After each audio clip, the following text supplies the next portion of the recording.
Halo pemirsa, apa kabar? Senang sekali saya Astia Dika bisa kembali menemani Anda di program talk show yang syarat informasi inspiratif, apalagi kalau bukan bincang sehati.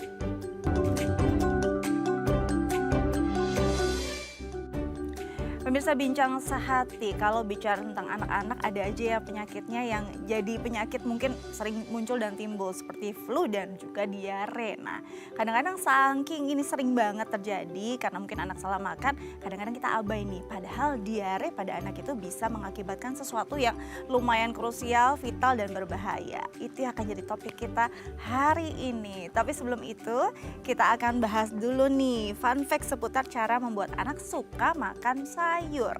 Oke, kalau kita bicara tentang sayur gitu ya, kadang-kadang jadi musuh utama anak-anak. Entah dari mana sih tiba-tiba kok jadi nggak suka sayur gitu kan. Padahal kayaknya waktu baby disuapin apa aja mau gitu kan. Nah ini nih fun fact yang pertama. Yang pertama adalah jadi contoh untuk anak. Nah ini penting ketika kita mau anak makan sayur, berarti kita juga makan sayur juga dong depan anak. Contohkan yang baik gitu ya, jangan sampai anak makan sayur kita suruh kitanya makan gorengan, makan kentang goreng gitu ya di depan si anak. Kayaknya jadinya nggak bikin si anak, oh sama nih ingin makan sayur gitu, kayaknya lebih lezat yang mami makan atau dedi makan gitu ya. Nah itu dia, memberi contoh yang baik dan juga makan sayur di depan anak itu juga penting. Nanti kita akan tanyakan dan konfirmasi bersama dokter kita ya. Oke, selanjutnya adalah ajak anak ikut memilih dan mengolah sayur. Nah, tak kenal maka tak sayang. Jadi itu yang memang kita harus terapkan juga pada sayuran nih untuk si anak-anak. Kadang-kadang mungkin anak-anak melihat sayur, aduh udah bergidik gitu ya. Padahal kalau misalkan kita ajak mereka terlibat untuk memilih sayuran yang mereka suka, cara mengolahnya seperti apa, mungkin paling tidak akan membuat anak menghargai apa yang dia lakukan dan mau makan paling nggak si sayur tersebut ya. Nah, cara mengenalkannya gimana sih biar anak mau terlibat untuk mengolah sayur yang akan dia makan? Nanti kita akan tanyakan bersama dokter kita. Oke, selanjutnya adalah buat sayur lebih menarik. Nah, yang paling bisa dilakukan untuk membuat anak mau makan adalah membuat bentuk makanan itu semenarik mungkin gitu ya. Nah misalkan sayur-sayuran bisa kita buat menjadi panda atau mungkin kelinci, kodok, bisa juga ya badak, gajah, apa aja deh boleh dari sayur-sayuran. Nah anak-anak kan biasanya suka ya dengan bentuk-bentuk yang seperti itu. Itu akan membuat anak terasa tergugah, menarik dan mau memakannya. Paling tidak itu bisa jadi satu tips buat ibu-ibu. Gimana caranya ya? Nanti kita akan tanyakan juga bersama dokter kita. Oke, selanjutnya adalah padukan sayuran dengan makanan favorit. Apa sih makanan favorit anak Anda? Misalnya anak Anda ternyata suka tempe gitu ya. Nah mungkin bisa nih kita bikin nugget tempe tapi dengan sayuran di dalamnya dicampur brokoli begitu ya. Atau anak Anda suka tahu, telur, itu juga bisa diolah dengan makanan favoritnya. Nah ini pastinya akan membantu juga si anak paling tidak merasa lebih nyaman dengan sayur tersebut karena makanannya akan ngerasa tidak asing gitu ya. Tidak asing di lidah dia karena dituadukan dengan makanan yang dia suka. Nanti kita akan konfirmasi juga nih bersama dokter kita. Oke, selanjutnya adalah ini paling penting, tidak memaksa anak makan sayur. Nah yang paling bikin anak ogah, emoh makan sayur adalah ketika kita paksa gitu ya. Kadang-kadang kalau yang dipaksa tuh anak-anak jadi merasa ini ancaman, ini nggak enak, ini berbahaya. Sama aja kayak kita memaksa minum obat gitu kan. Anak-anak berpikir pasti ini pahit nih dan segala macam. Begitu pula dengan sayur. Kalau kita paksa makan sayur jadi pengalaman yang tidak menyenangkan dan akhirnya anak makin emoh, makin gak mau sama sayuran. Nah nanti kita juga akan tanyakan tipsnya gimana sih caranya membujuk anak mau makan sayur tanpa harus memaksa bersama dokter kita. Karena itu jangan kemana-mana, tetap bersama kami di Bincang Sehati.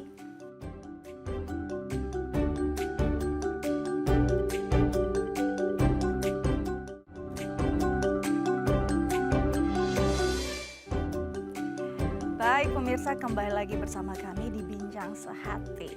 Di segmen sebelumnya saya sudah menyebutkan dan menjelaskan sedikit gitu ya tentang fun fact bagaimana sih agar anak mau makan sayur? Nah, kali ini kita akan dengar langsung di penjelasannya dari dokter kita. Ada Dokter Amelia SPA, spesialis anak dari Rumah Sakit Cinta Kasih Seci Cengkareng. Langsung kita sapa. Halo Dokter Amel, apa kabar? Baik, Selamat datang selamat. kembali loh di Bincang Sehati. Iya. Hari ini kita bahas tentang makan sayur dulu nih ya pada anak. Ini kan Iya. biasanya anak-anak paling males, ogah makan sayur. Itu kan banyak hal ya pencetusnya. Tapi sebelum kita masuk ke situ, ada beberapa hal yang sebenarnya bisa dilakukan untuk membuat paling tidak si anak mau makan sayur. Betul. Yang pertama, katanya orang tua harus bisa mencontohkan juga nih pada anak. Seberapa penting orang tua mencontohkan pada anak makan sayur dan ini akan membuat anak mengikuti kondisi tersebut. Baik, ini menurut penelitian ya, bukan kata dokter Amel juga. Ini menurut penelitian, jadi anak itu melihat makanan dari warna. Kebanyakan sayur dan buah itu kan warnanya lebih cerah ya. Kayak wortel orange, tomat merah, terus sayur-sayur hijau. Jadi anak ini melihat piring orang tuanya. Ada nggak tuh yang warna Warna-warni oranye, gitu ya. hijau, itu. Nah kalau nggak ada ya kalau anaknya pasti dia nggak mau makan. Oke, jadi kalau dia lihat, wah di piring mamaku ada nih ya. Jadi dia makan. Kalau di Iya. piring mamanya atau di mangkuk mamanya mie Betul. instan, ya anak makan mie instan begitu ya. Betul. Itu dia. Oke, selanjutnya adalah membuat anak suka makan sayur dengan mengajak anak memilih dan mengolah sayur. Melibatkan anak dalam memilih dan mengolah sayur seberapa penting sih untuk mereka punya minat untuk makan sayur? Ini sebenarnya penting banget ya. Ini memang salah satu trik yang diajarkan dokter dan para nutrisionis ya, supaya anak ini suka makan sayur. Jadi kita harus ngajak anaknya ini beli kalau perlu ya. Beli terus kita kasih tahu, oh ini kalau ini dimasak, kalau misalnya kayak buah dipotong-potong. Itu dengan begitu anaknya jadi lebih suka. Kembali lagi kayak yang saya tadi jelaskan tadi awalnya. Dia jadi tahu, oh kalau yang warnanya begini, oh ini buah ini. Jadi dia lebih gampang. Oke, jadi lebih gampang, lebih kenal gitu ya. Dan dia juga terlibat jadinya paling enggak dia mau makan apa yang Iya, dikerjakan. Nah iya. itu penting nih ya, mulai Iya. sekarang mungkin mami-mami di rumah boleh ajak anaknya ikut belanja sayuran ya. Oke, selanjutnya adalah benar atau tidak sih kalau membuat anak makan sayur itu dengan cara membuat sayurannya itu dibuat bentuknya lebih menarik? Benar nggak, Dok? Ini bener banget ya. Sebenarnya dari penelitian yang tadi saya bilang lebih ke warnanya. Cuman kan kalau warnanya dalam satu piring ini cuman misalnya ya kayak makanan-makanan yang berkecap atau apa kan jadi warnanya coklat semua. Yes. Tapi kalau ada sayur, buah dan yang lain kan warna-warni tuh. Jadi anak lebih suka. Jadi kalau bentuk yang menarik anak-anak pasti lebih tertarik Iya. juga ya. Iya. Jadi mami di rumah juga harus kreatif nih ya Iya. membentuk makanannya yang ada sayurannya agar anak paling tidak mau tuh melirik aja. Lalu mungkin cicip aja gitu, itu udah bagus banget ya. Oke, selanjutnya adalah membuat anak suka makan sayur dengan memadukan sayur bersama makanan favoritnya. Biasa kan anak suka punya makanan favorit gitu ya. Biasanya dipadukan, ini juga efeknya lumayan bagus ya, Dok? Ini sebenarnya cara ini digunakan untuk memaksa anak dia makan sayur. Cuman efeknya adalah di otaknya dia jadi nggak ada nggak ada memori dia makan sayur. Kayak tadi saya bilang kan, kalau dia lihat warnanya, bentuknya, dia jadi ada memori. Oh sayur ini tuh nggak rasanya enak loh, tidak berbahaya loh buat saya. Gitu. Oke, jadi sebenarnya nggak 100% benar cara ini ya. Istilahnya memaksa dengan halus, mengelabui si anak. Iya. Nah kalau bisa jangan dilakukan, benar-benar kenalkan pure gitu lah ini sayuran. Karena kalau kita mau makan sesuatu paling tidak kita kenal luar dalam gitu ya. Oke, selanjutnya adalah makan sayur itu tidak boleh dipaksa. Apalagi untuk anak-anak, akan menimbulkan trauma, bener nggak, Dok? Bener banget. Ini bener banget. Kenapa sih kebanyakan anak tuh nggak suka makan sayur? Karena teksturnya dia berbeda-beda kan. Jadi ada misalnya kayak buah yang rasanya manis, dia rasanya jadi dingin-dingin di mulut. Ada sayur misalnya brokoli nih, kan dia lebih di mulut kasar-kasar. Kalau kangkung beda lagi. Sebenarnya lebih ke situ. Jadi kalau kita paksa anaknya sedangkan dia belum siap untuk menerima, ih kok kayak kasar gitu. Jadi dia aneh sendiri, jadi makin dia nggak mau. Oke. Jadi orang tua juga mesti memberitahu anaknya dengan cara yang halus, terus jangan berlebihan kita memberikan ekspektasi. Oke. Awal itu dia mau masukin ke mulutnya aja kita udah, ya sudah. Mhm, mhm. Oke, kalau misalkan ada sebagian orang juga nih tambahan ya dok ya, kalau mau makan sayur nanti mami beliin ini, nah itu gimana tuh, diiming-iming? Kalau saya sih nggak menyarankan itu Ya, karena oke. jadinya dia di otaknya dia, oh sayur ini berbahaya. Betul. Jadi kita kasih tahu dia target yang masuk akal. Misalnya dia nggak suka sama sekali nih, ya itu tadi saya bilang masuk mulut aja udah selesai. Atau misalnya satu gigit aja sudah. Intinya sayur harus dikenalkan sebagai bagian hidup gitu ya. Iya. Jangan dengan reward, dengan Iya. paksaan. Jadi kesannya dia merasa sayur ini berbahaya nih, Iya. sayur ini nggak enak nih gitu ya. Oke, jadi memang harus dengan cara yang sebaik-baiknya, Iya. sebijak-bijaknya agar anak nggak takut makan sayur sampai besar. Ada loh yang nggak mau makan sayur sampai besar gitu ya. Nah itu ya mungkin dari kecilnya dipaksa ya. Oke, nanti kita akan lanjut ya dok dengan topik kita utama hari ini. Karena itu jangan kemana-mana, tetap bersama kami di Bincang Sati.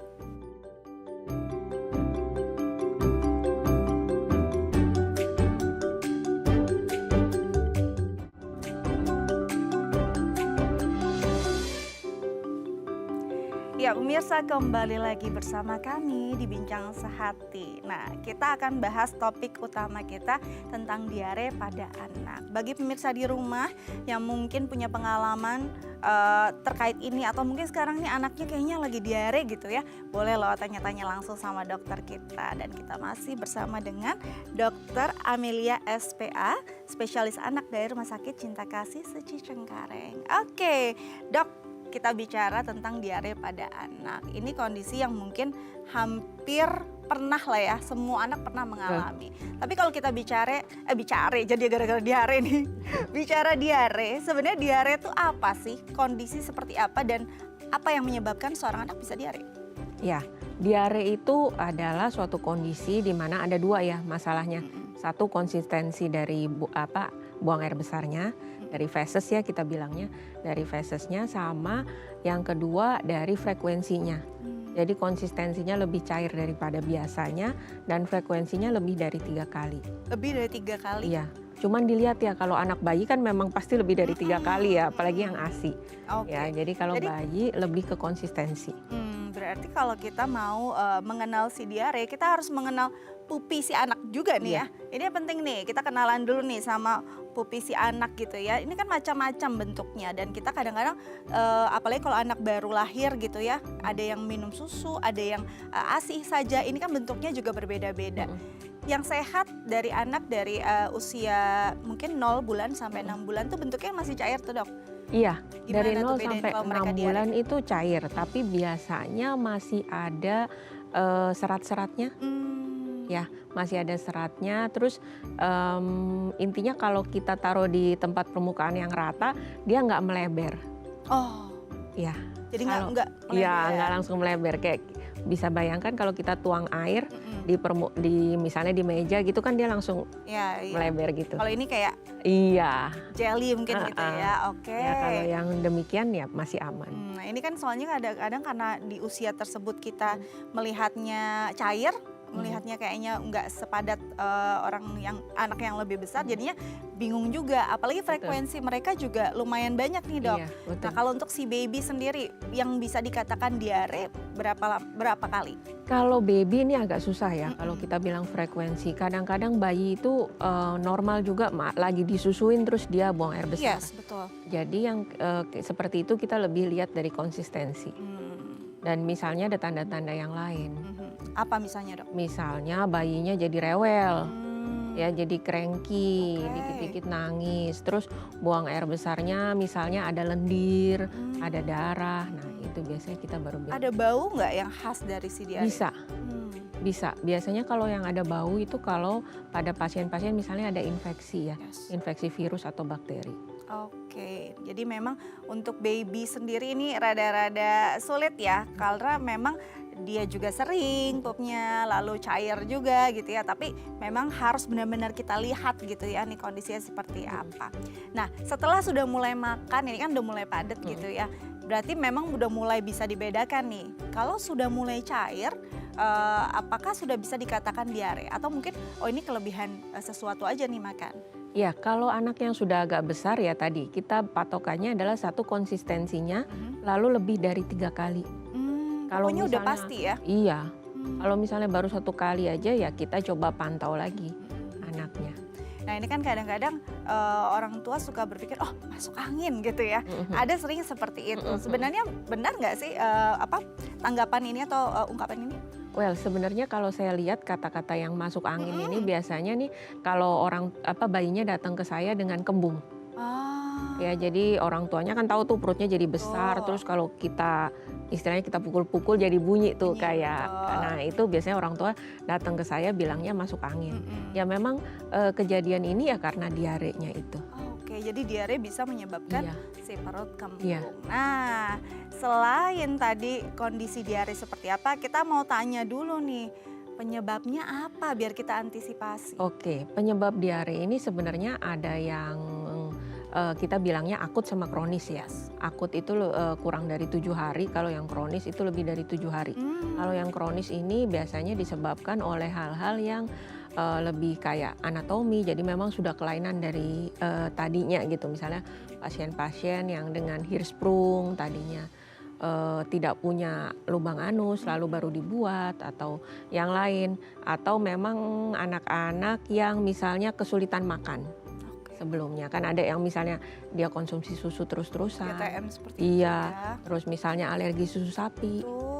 Alergi susu sapi itu juga termasuk kadang-kadang diare yang kronis. Mhm mhm Ya, penyakit-penyakit yang seperti lebih sulit lah kayak cancer atau yang lain. mhm Tapi kalau yang akut, biasanya yang paling sering adalah infeksi ya, mhm. infeksi virus sama bakteri.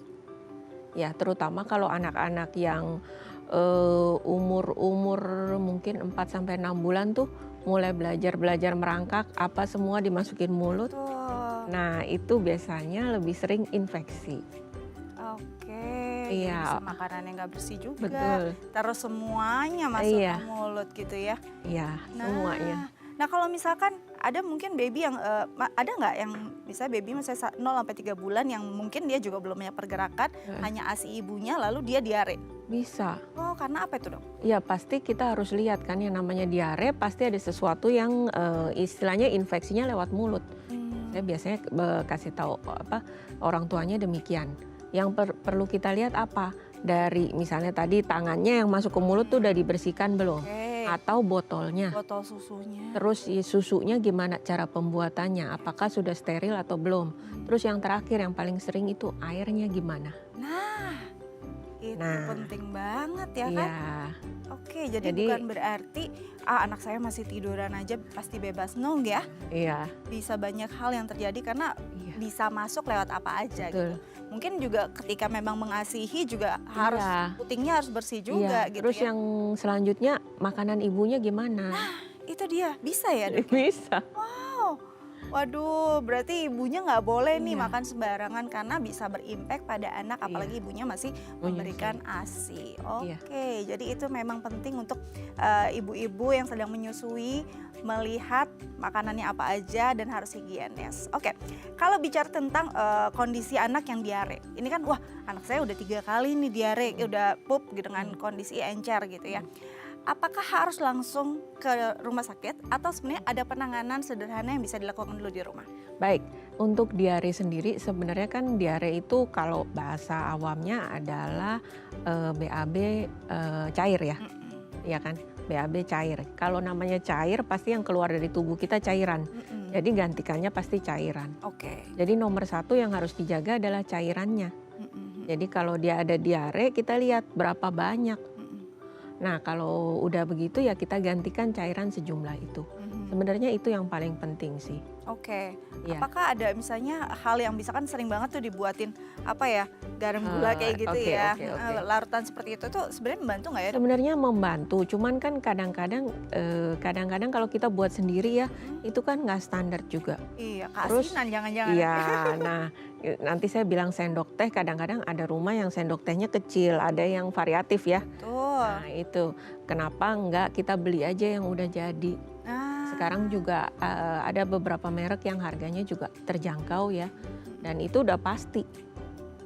dan itu udah istilahnya udah gampang gitu. Komposisinya udah pakem Ya gitu ya, sesuai betul. standar ya. Iya, dan itu dia misalnya kalau yang dicairkan kan misalnya dalam 200 mili, kita tinggal takar air 200 mili, Betul. terus itu dimasukin. Jadi udah pasti masuknya sama. Jadi kalau ada yang gampang ngapain cari yang susah gitu Iya, ya dok betul. ya. Yang penting sedia gitu. Iya. Nah ada beberapa juga ibu-ibu yang memberikan seperti prebiotik juga ada kan ya. Mm-mm. Itu apakah boleh kita stok di rumah dan kita berikan tanpa anjuran dokter? Oke. Prebiotik ini sebenarnya gini, di susu aja ada prebiotik. Mm-mm. Sebenarnya cukup aman sih. Mhm. Dibilang nanti akan jadi komplikasi atau yang gimana sih sebenarnya nggak terlalu ya. Mm-mm. Cuman ya memang semua obat pasti sebaiknya kalau dengan atas pengawasan dokter lah ya. Betul. Heeh. Itu yang paling penting Iya. ya sebenarnya ya. Iya betul. Oke, nah Cuman prebiotik itu memang sekarang di susu aja kan pasti banyak. pasti banyak kan Iya. ya. Heeh. Oke, tapi berarti ini juga menarik nih ketika lagi diare, anak tuh boleh minum susu apa enggak? Nah ini lagi nih. Kadang-kadang ini agak sulit jawabnya karena diare itu yang tadi saya bilang penyebabnya banyak ya, beda-beda. Kalau memang penyebabnya alergi susu sapi ya tentu pasti kita harus berhentikan. Ya, Oke. cuman kalau yang diarenya karena infeksi ya pasti kadang-kadang bukan itu penyebabnya. Mm-mm. Jadi bisa diberikan. Walaupun kadang-kadang pada beberapa pasien kita gantikan susu sapinya. Mm-mm. Jadi susu soya Mm-mm. supaya dia diarenya nggak terlalu banyak. Oke. Itu bisa. Jadi tergantung ya, kalau Iya. kita lihat nih, oh kira-kira diarenya karena si susu sapi, ya berarti jangan diberikan ketika Iya, anak betul. kondisinya diare. Tapi kalau memang kayaknya nggak ada tanda-tanda karena si intoleran laktosanya sendiri, nggak apa-apa juga ya untuk menggantikan cairan tubuh yang terbuang. Nah ini Iya. mungkin sulit membedakan juga nih kadang-kadang apakah langsung ketika orang yang atau anak yang intoleran terhadap susu sapi langsung istilahnya diare saat itu setelah minum atau kadang-kadang berapa bulan setelah itu baru itu kadang-kadang ibu-ibu juga sulit tuh dok. Iya, sebenarnya ini alergi susu sapi ini juga ya beda-beda ya, namanya juga alergi, reaksi Betul. alergi setiap orang kan Tergantung imun beda-beda. tubuhnya ya. Iya, tergantung dia. Nah, ini memang lebih baik memang dilakukan pengawasan oleh dokter. Ya, kalau alergi susu sapi. Biasanya alergi susu sapi itu khasnya diarenya berdarah.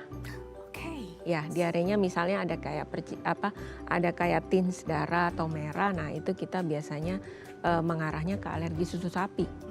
Kalau yang diare yang seperti infeksi bakteri itu biasanya lebih berbau ya. Ya. Baunya lebih ke bau busuk ya. Mm-mm. Kalau yang diare yang akibat virus biasanya itu frekuensinya dia banyak. Itu yang kadang-kadang disalahartikan dengan intoleransi laktosa. Oke. Diare virus tuh biasanya dia frekuensinya banyak. Jadi sehari anak tuh bisa BAB mungkin 10 sampai 20 kali. Ya itu yang biasanya sering menyebabkan anak-anak jadi dehidrasi, perlu dirawat. Nah itu diare-diare yang disebabkan oleh virus. Makanya kalau bayi kan ada tuh imunisasi rotavirus tuh. Itu juga penting untuk mencegah diare-diare seperti itu. Nah biasanya kalau dia udah diarenya banyak banget, lama-lama tuh epitel ususnya dia terkikis. Oke. Nah itu yang menyebabkan gejala mirip intoleransi laktosa. Oh. Nah pada pasien-pasien begitu kadang-kadang kalau kita hentikan konsumsi susu sapi, nah diarenya membaik tuh. Oke. Tapi sebenarnya bukan itu penyebabnya. Mhm. Jadi ada kan orang tua gini, kadang-kadang anaknya habis diare nih, padahal udah sembuh. Terus dia bilang nggak berani kasih susu sapi lagi karena takut anaknya diare. Padahal bukan itu penyebabnya. Oke. Jadi harus dipahamin kenapa sih dokternya ini nggak boleh kasih susu sapi. Ya. Jadi tidak boleh memberi susu sapi di saat kondisi diare, mungkin ada alasan tertentu Iya. ya, karena penyebabnya yang lain Betul. atau mungkin tadi ya sudah ada kikisnya di dalam usus si anak gitu ya. Nah kalau bicara tentang masa, biasanya berapa lama sih dok masa penyembuhannya? Apakah tergantung kondisi si anak juga? Secara garis besar ya, reepitalisasi usus jadi dari epitel ususnya itu, lapisan ususnya itu 14 hari. Biasanya perlu 14 hari untuk penyembuhan. Ya itulah kenapa kita kasih waktu biasanya 14 hari. Oke. ya. Tapi sesudah itu kalau pada anak-anak yang sebelumnya nggak ada masalah, terus diarenya disebabkan oleh virus atau bakteri, ya kita bisa kasih lagi susu sapinya. Nah, jadi memang tergantung kondisinya juga dan daya tahan tubuh si anak. Tapi rata-rata 14 hari. Nah, dalam kondisi demikian kan memang ada diare yang disebabkan oleh bakteri dan juga virus dan ini infeksi. Itu kan identik dengan pemberian antibiotik gitu ya. Dan banyak nih ibu-ibu yang mungkin antibiotik. Sebenarnya untuk diare sebenarnya perlu tidak atau memang mau nggak mau? Antibiotik sendiri bukan adalah drug of choice, bukan suatu yang pilihan terapi utama. Itu biasanya di tempat terakhir. Oke. Jika ada tanda-tanda infeksi atau mengarah ke infeksi baru bisa diberikan. Tapi kalau sudah diinfeksi berarti mau nggak mau? Iya. Oke. Kalau memang ada infeksi terbukti karena diarenya karena bakteri ya itu memang obatnya antibiotik. Mau tidak mau ya. Iya. Jadinya memang ya susah juga tergantung masalahnya apa nih. Iya. Kalau misalnya intoleran laktosa ya mungkin dengan pemberian laktosanya dihentikan akan membaik. Tapi kalau sudah ada infeksi mau nggak mau memang itu adalah satunya jalan gitu ya untuk bisa membuat anak merasakan penyembuhan. Nah, perburukan dari diare. Kalau kita bicara diare kadang-kadang karena kita merasa itu kondisi yang ya udahlah makanan sehari-hari anak udah sering gitu ya. Bisa terjadi apa sih pada anak kalau kita mendiamkan anak yang diare? Oke, ini salah satunya yang saya selalu kasih tahu ya kalau pasien-pasien yang diare. Nomor satu, kita lihat anaknya masih mau minum nggak? Kalau anaknya udah nggak mau minum, males minum, kan kita bisa lihat bayi pun ngenyotnya dia semangat nggak? Ya, kalau anaknya udah nggak mau minum ya langsung dibawa ke rumah sakit, berarti nggak bisa. Ya, terus yang kedua, anaknya ini kita bisa lihat ya anak ini rewel atau lemes atau gimana. Biasanya kalau anaknya udah mulai lemes, udah dipanggil dia udah males-males ngantuk-ngantuk, nah itu kita mesti bawa. Terus yang terakhir, biasanya anaknya tuh ya paling gampang kalau kita lihat anak kecil nangis ya pasti kalau rewel. Kalau dia nangisnya udah pelan-pelan, suaranya nggak nyaring, nah itu kita mesti segera dibawa. Itu adalah salah satu tanda-tanda bahaya. Tanda bahaya karena dia mengalami dehidrasi kah? Iya. Oke, nanti kita bahas ya bahaya dehidrasi pada anak-anak diare. Tapi kita harus jeda terlebih dulu ya dok ya. Pemirsa jangan kemana-mana, tetap bersama kami di Bincang Sehati.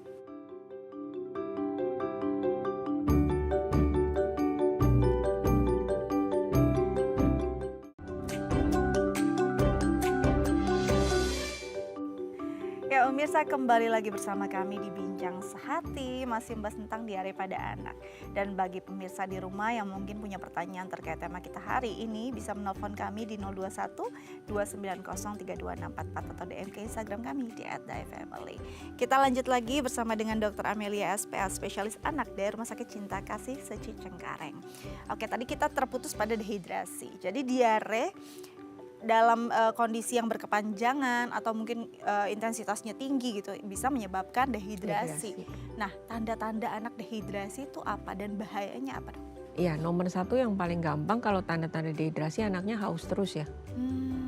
Iya, kalau anak-anak misalnya dia lagi diare, terus kayaknya mulai minta minum terus nih, kayaknya haus terus ya, itu adalah salah satu tanda-tanda dehidrasi. Tanda-tandanya ya dok? Iya.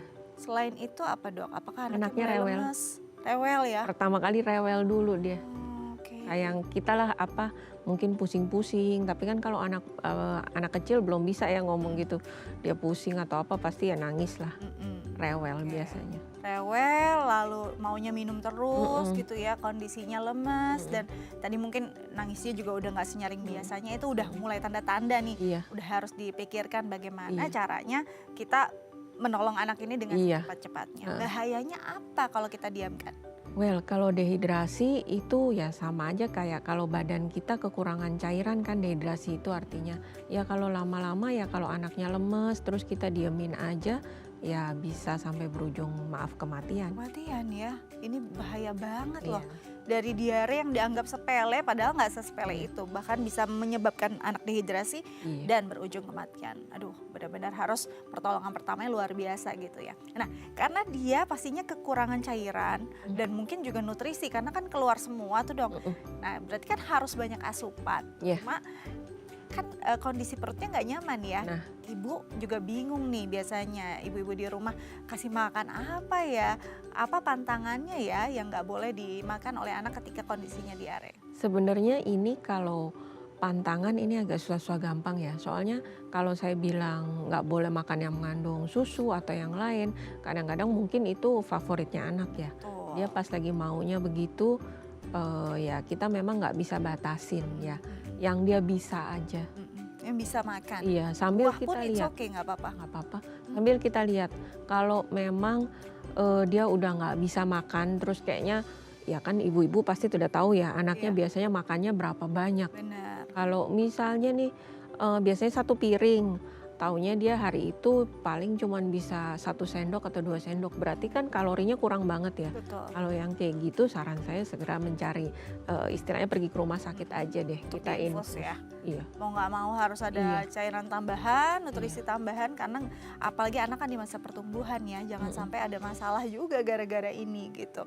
Nah, Dok, kalau kita bicara tentang si diare tadi kan pengobatannya bisa ya hampir 14 hari gitu ya mhm masa mhm, penyembuhannya gitu dan setiap anak berbeda-beda. mhm. Nah, bisa berulang nggak ketika setelah 14 hari sudah selesai pengobatannya? Bisa, Hmm, banyak. Ya banyak itu banget kayak, ya. tadi saya bilang, diare itu kan disebabkan kebanyakan ya paling sering kasus yang paling sering adalah infeksi. Yes. Jadi kalau infeksinya nggak diputus tadi yang tadi saya bilang kebersihan dari, botolnya nggak Mm-mm. diperbaiki, terus airnya tetap sama yang begitu, cara buat susunya tetap sama, ya pasti bolak-balik Bolak-balik begitu. aja ya kalau Iya, pola hidupnya nggak diubah. iya, Jadi benar pemicunya yang harus diubah, harus iya, dihilangkan. iya, Oke, nah kalau tadi bicara tentang diare akut gitu ya, bisa mhm, berulang, apalagi diare kronis. iya pasti. Nah, diare kronis pada anak itu ada bedanya nggak? Apakah memang hampir sama, nggak bisa dilihat perbedaannya dengan si diare akut? Bedanya gini, kalau diare kronis itu terus-terusan ya. Hmm, Dia nggak ada fase sembuhnya atau mungkin membaik tapi tidak sampai sembuh. Kalau diare akut tuh kita bilang memang dia sembuh. oke. Jadi ada saatnya dia normal. Mhm. Jadi kalau Terus diare nanti kembali kronis bahkan lagi. nggak pernah. Nggak- Nah, ini nih yang menarik, apa penyebabnya gitu ya bisa anak-anak Iya, terkena diare kronis apalagi di usia mereka yang masih belia. Tapi kita harus baca pertanyaan dari pemirsa dulu nih lewat DM Instagram ya. Kita coba bacakan. Saya coba bacakan ya dari iya. @andi. Selamat pagi dokter, saya mau nanya apa betul kencur bisa mengatasi diare? Lalu saya mau minta tips mengatasi diare pada anak dong dok.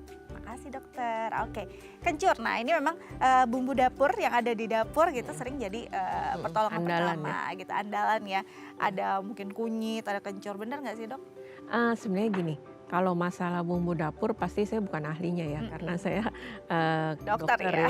Nah, itu yang pertama. Yang kedua, kadang-kadang saya mesti tanya dulu ini anaknya umur berapa. Mm. Kalau bayi jelas nggak bisa ya. Yes, betul.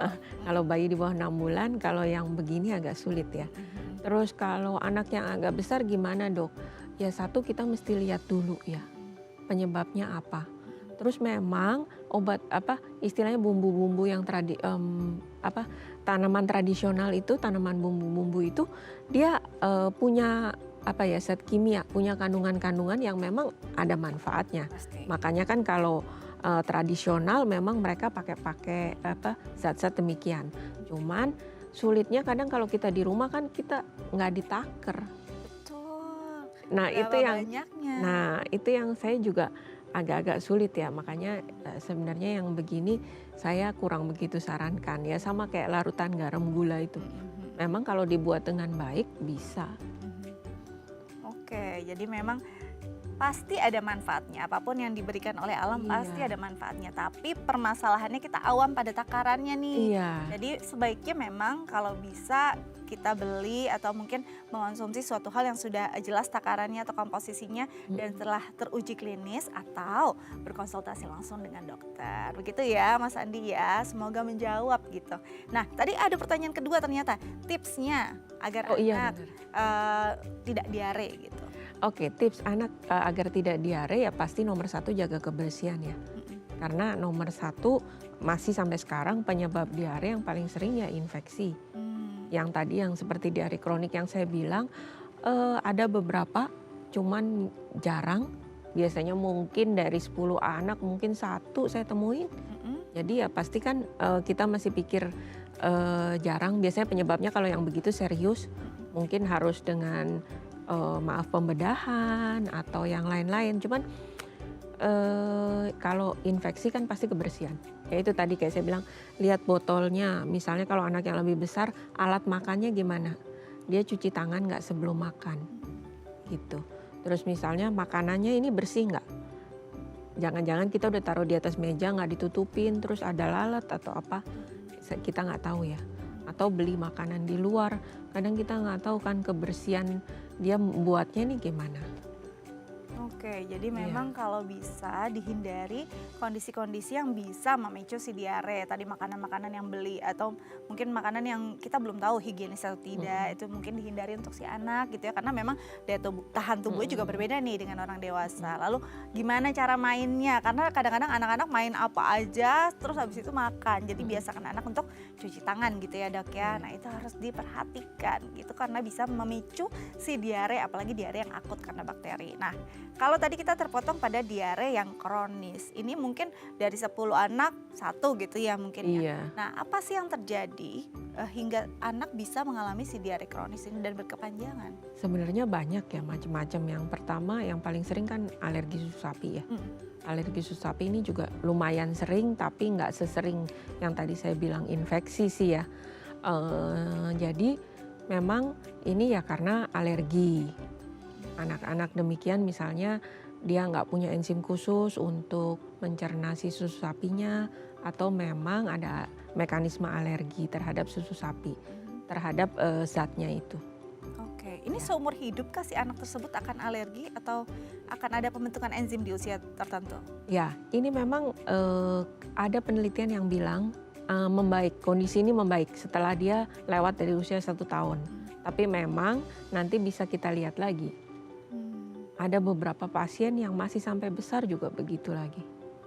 Oke, jadi bisa loh sampai besar, ada yang sampai masih intoleran pada si susu sapi dan juga laktosanya. Ini karena memang kondisi tubuhnya tidak mumpuni gitu ya untuk menerima si laktosa tadi. Nah, kalau dengan penyakit-penyakit tertentu gitu, kan tadi mungkin susu sapi gitu ya bisa dengan penghentian si susunya aja gitu. Kalau memang itu ada kelainan di dalam tubuhnya, biasanya apa tuh, Dok?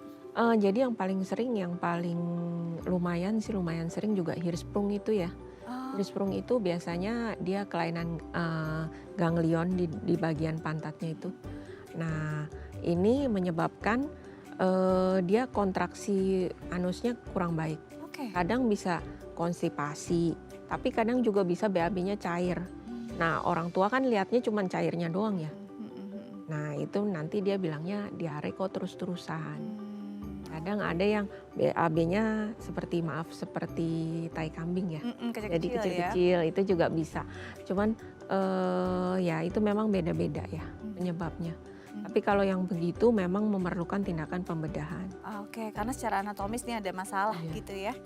Baik. Nah, kalau tadi dokter bilang bahwa cancer pun anak yang dengan Iya. cancer bisa mengalami hal demikian. Ini yang menyebabkan kondisi itu cancernya Cancernya, atau pengobatannya? cancernya bisa pengobatannya. Oke. Ya karena kalau dia dengan pengobatan cancer, kemoterapi maksudnya, itu pasien-pasien kan daya tahannya lemah. Betul. Ya bisa ada infeksi jamur atau yang lain gitu. Ya. Nah, ini menarik sekali ya kalau kita bilang yang akut aja bisa bikin anak dehidrasi dan lemas gitu. Pastinya kurang nutrisi, gimana yang kronis yang mungkin lebih dari 14 hari. Anak-anak tersebut akan terdampak nggak sih nutrisinya? Iya, memang biasanya makanya kalau anak-anak dengan ya istilahnya dengan cancer, kemoterapi, biasanya kan mereka harus diawasi dengan baik ya sama dokter spesialis anak. Mereka punya nutrisi khusus dan memang akan ada metode-metode yang khusus yang diberikan kepada anak-anak demikian. Baik, jadi itu yang memang sedihnya ya pastinya anak-anak jadi kurang nutrisi. Apalagi di masa-masa keemasannya nutrisi itu penting gitu. Iya. Nah, ketika seorang anak sering banget diare dan pastinya mengalami kondisi yang tidak nyaman gitu dalam tubuhnya, akan memengaruhi pertumbuhan anak nggak? Nanti kita akan bahas ya, tapi kita harus jeda terlebih dahulu. Pemirsa jangan kemana-mana, tetap bersama kami di Bincang Sehati.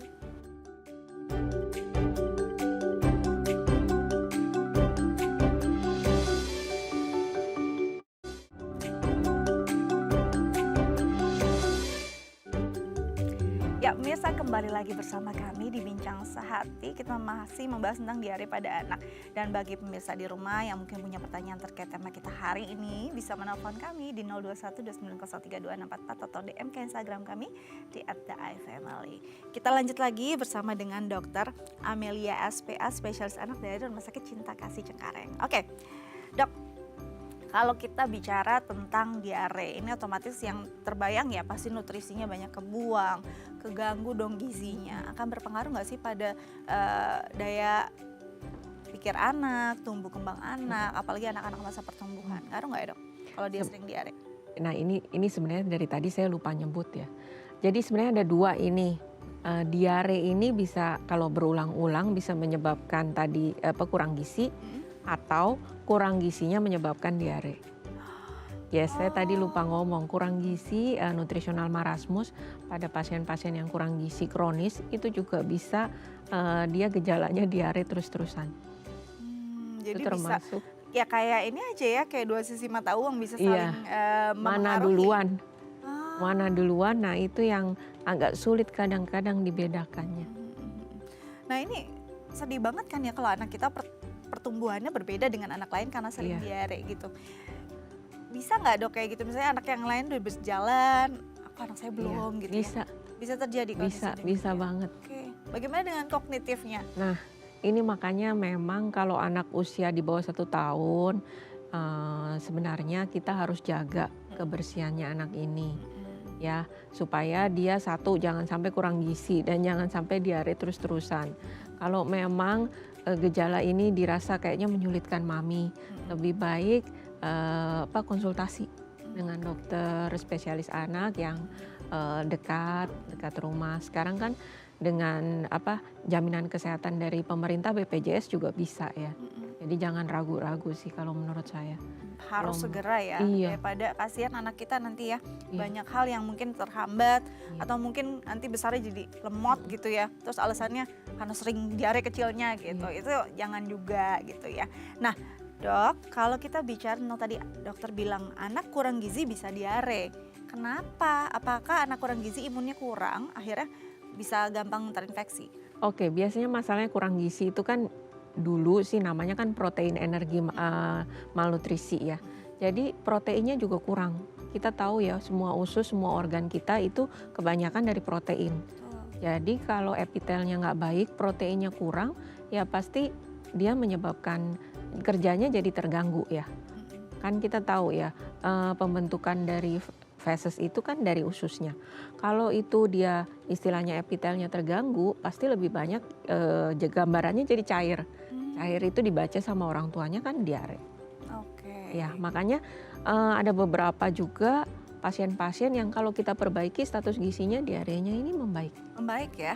Jadi memang harus kalau misalnya kurang gizi dan menyebabkan diare yang harus dibetulin itu si status gizinya. Diarenya memang secara akut harus diobati, tapi jangan berhenti di barengan ya. Kalau enggak ya nggak beres-beres terus aja seperti itu. Nah, ini menarik tadi dokter bilang bahwa mamis atau moms di rumah pasti melihat kalau anaknya itu cair pupnya diare. Tapi ada beberapa yang kita mungkin ini istilahnya beda-beda. Ada yang muntaber, ada yang disentri gitu. Apakah sebenarnya ini keluarga diare juga gitu, satu keluarga atau gimana, Dok? Sebenarnya ya itu semuanya ya kita sebutnya diare juga. Semuanya yang konsistensi sama frekuensinya itu tadi saya bilang konsistensinya encer, frekuensi lebih dari 3 kali semuanya diare. Cuman gejalanya memang kalau yang muntaber biasanya ditambah muntah. Ya, sedangkan kalau yang disentri itu disebabkan oleh bakteri. Biasanya BAB-nya tuh dia khas ya kayak air cucian beras itu. Oh, itu khas sekali ya, kayak cucian beras ya, dan itu intensitasnya lumayan sering ya? Iya. Oke, jadi kita biar nggak bingung lagi ini apa sih gitu, padahal sebenarnya itu satu keluarga ya, kita adalah satu keluarga kata diarenya gitu ya. Oke, nah kita sekarang akan memberikan tips nih, mengulas lagi apa yang bisa dilakukan ibu-ibu agar menghindari anaknya dari diare. Karena kalau bisa ya jangan sampai kita mengobati anak yang diare gitu ya, jangan sampai diare si anaknya, yang penting kita cegah. Yang pertama adalah ajarkan anak untuk rajin mencuci tangan. Mulai usia berapa sih kita bisa mengajarkan anak untuk mulai cuci tangan? Sebenarnya kan kalau mulai anaknya ini mulai tertarik mungkin cuci tangan kan umur 1 tahun ya. Mm-mm. Tapi mungkin mulai dia bisa kita ajarin mungkin antara 2 sampai 3 tahun. Oke. Mungkin 2 tahun setengah lah. Dalam kondisi apa aja anak harus diajarkan cuci tangan? Apakah mau makan aja atau sebenarnya Sebelum setelah main juga cuci tangan? atau Iya, gimana? harusnya sih cuci tangan Oke, jadi setelah main. penting untuk mengajarkan anak cuci tangan tadi bisa dari usia 1 tahun dan posisinya mungkin sebelum makan, setelah bermain, Setelah sebelum bermain. tidur gitu Iya. ya. Kondisinya mungkin anak akan memasukkan tangan ke tangan. mulutnya gitu. Iya. Jadi ini penting sekali untuk mengajarkan dan mengenalkan cuci tangan pada anak. Oke, selanjutnya adalah meningkatkan kekebalan tubuh anak. Nah, ini kadang-kadang kita bingung nih, apakah memberikan vitamin yang banyak pada anak itu udah pasti meningkatkan kekebalan tubuh pada anak atau gimana? Ada cara Nomor lain? 1 ya, cara lain yang paling efektif adalah imunisasi. Oke. Biasanya bayi itu di atas usia 6 minggu kita bisa kasih imunisasi. Mhm. Ada namanya rotavirus. Tapi ini imunisasinya spesial ya, karena nggak bisa diberikan pada usia di atas 8 bulan. Oke. Jadi harus cepat-cepat tuh ibu-ibu. Harus Kalau cepat-cepat bisa. ya kalau bisa dan itu akan Jangan meminimalisir kelewatan. anak kena diare Iya. gitu ya, Dok? Oke. Minimal kalaupun kena dia frekuensinya berkurang. Frekuensi berkurang, tidak tingkat keparahannya juga nggak tinggi gitu ya. Jadi memang mengajarkan anak untuk bisa cuci tangan, lalu juga membuat anak kekebalan tubuhnya dengan baik, yaitu memang harus dari orang tuanya juga tadi ya. Oke, selanjutnya adalah menerapkan pola hidup sehat. Nah ini kadang-kadang bingung nih, orang tuanya aja nggak nerapin pola hidup sehat, terus kita mau ngajarin anak gimana gitu ya. Pola hidup sehat yang untuk anak tuh apa sih? Yang harus tidur siang kah? Yang tidurnya harus jam 8 malam kah? Atau gimana, Dok? Sebenarnya kalau kita ngomong dengan diare ya pasti ya itu tadi kebiasaan mencuci tangan, terus makan makanan yang bersih. Kita mesti ajarin ke anaknya. Oke. Kapan maksudnya kalau misalnya beli di luar tuh yang seperti apa sih yang bersih gitu. Oke, yang kita jadi lihat. kebersihan karena diare Iya. itu ada bakteri, karena bakteri jadi otomatis yang harus kita jaga adalah kebersihannya. Oke, Dok, thank you sudah bersama kami di Bincang Sehati. Semoga ini berguna untuk pemirsa di rumah. Jangan bosan-bosan ya Iya. datang ke sini. Oke, pemirsa, sekian perbincangan kita hari ini. Semoga anak Anda bebas dari diare dan kita bisa menjaga tumbuh kembang anak kita selalu sehat, bugar dan cerdas. Saya Astia Dika pamit undur diri. Sampai jumpa.